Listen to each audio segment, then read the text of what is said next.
نايف بن عبد العزيز، هذه الشخصية التي حطمت أصنام البدعة وأحيت السنة، هذه الشخصية التي ناصرت الهيئة وفرضت الهيبة، هذه الشخصية التي ملكت قلوب الجميع، رحمها الله رحمة واسعة وغفر لها يا رب العالمين.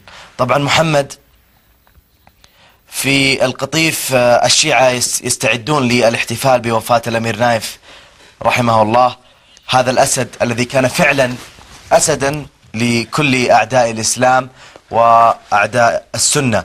طبعا وهناك توجيه وصلني حقيقة الآن من وكالات الأنباء، توجيه من الأمير محمد بن نايف بتوجه قوات الطوارئ لمحافظة القطيف لرد أي احتفالات وقرارات صارمة في حالة الإمساك بشخص يحتفل، حسبنا الله سبحانه وتعالى عليهم.